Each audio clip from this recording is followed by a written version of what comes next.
नमस्कार, जोहार। मैं शांतनु कर्मकार। मेरा यूट्यूब चैनल हिंदी की पाठशाला में आप सभी का बहुत बहुत स्वागत है। आज के इस यूट्यूब वीडियो में सूरदास के पद का तीसरा पद को लेकर के आप लोगों के बीच हम आए हैं। अगर आप सूरदास के पद का पहला और दूसरा पद का भी तैयारी करना चाहते हैं तो मेरा यूट्यूब चैनल पर पहले से इसके वीडियो अपलोड किया हुआ है, आप वहां से जाकर अपना तैयारी कर सकते हैं। तो चलिए आप वीडियो को शुरू करते हैं। यहाँ पर सबसे पहला पंक्ति में कहा गया है कि हमारे हरी हारिल की लकड़ी। तो यहाँ पर जो है गोपियाँ कह रही है कि गोपियाँ कहती है कि कृष्ण जो है उनके लिए हारिल की लकड़ी है। जिस तरह हारिल पक्षी लकड़ी के टुकड़े को जीवन का सहारा मानती है, उसी प्रकार श्री कृष्ण भी गोपियों के जीवन का आधार है। तो देखिए इस पंक्ति में कहने का जो अर्थ है, कहने का अर्थ यही है कि हारिल नाम की एक पक्षी होता है और उस पक्षी के लिए जो है लकड़ी ही उसका जीवन जीने का आधार होता है।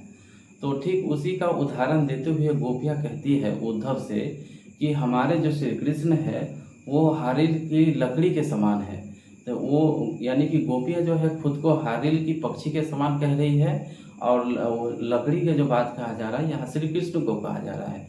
तो इसलिए हारिल की पक्षी के लिए लकड़ी उसके जीवन जीने का जो है आधार होता है। तो ठीक उसी तरह से गोपियाँ समझा रही है कि हमारे लिए भी जो है जीने का जो आधार है वो है श्री कृष्ण है।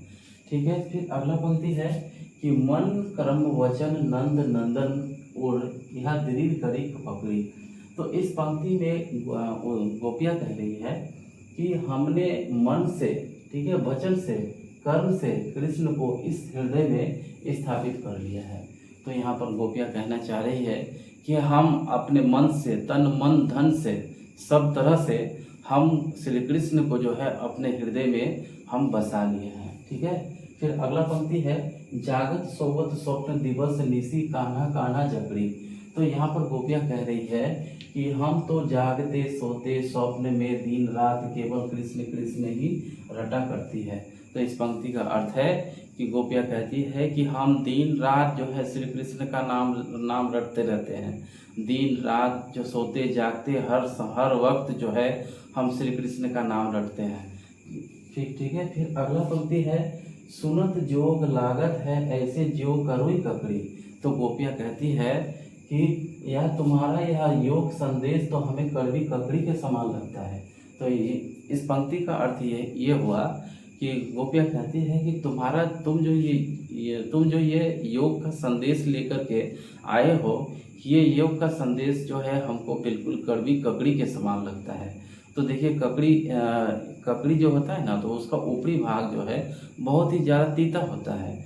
ठीक है, तो उसी का वो उदाहरण देते हुए गोपियाँ कहती है कि तुम्हारा ये योग का संदेश हमको बिल्कुल कड़वी ककड़ी के समान लग रहा है। ठीक है, तो फिर सू तो व्याधि हमको ले आए देखी सुनी ना करे। तो यहाँ पर गोपियाँ ये समझाने की कोशिश कर रही है कि तुम तो हमारे लिए ऐसी रोग लेकर के चले आए। ठीक है, यानी कि गोपियाँ कह रही है उद्धव से कि तुम जो है हमारे लिए एक ऐसा रोग लेकर के चले आए हो जिसे हमने ना कभी देखा, ना सुना और ना ही किया है। ठीक है, वो जो योग का संदेश लेकर के आए हैं उसी को रोग बताते हुए गोपियाँ कह रही है कि तुम एक ऐसा बीमारी, ऐसा रोग लेकर के हमारे बीच तुम लेकर के आ गए हो जिसके बारे में मैंने कभी सुना ही नहीं था, ना ही मैंने कभी ना देखा, ना ही सुना था इसके बारे में।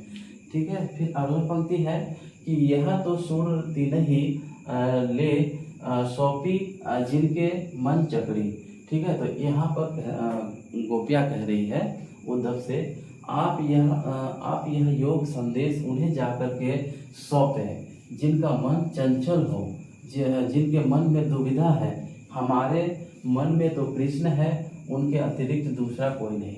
तो इस पंक्ति में गोपियाँ कहना चाह रही है कि तुम जो ये योग का संदेश लेकर के आए हो, तुम ये योग का संदेश उसको जा करके सुनाओ जिसका मन जो है चंचल है। जो आपकी हो सकता है कि जिसका मन चंचल है, आपका ये योग का संदेश सुन करके उनका जो है मन बदल जाए, लेकिन हमारा मन वैसा नहीं है। हमारा मन पूरी तरह से श्री कृष्ण को जो है समर्पित है और जो है हमारा मन में श्री कृष्ण के को छोड़ करके कोई दूसरा जो है नाम आएगा ही नहीं, ये कभी भी नहीं होगा।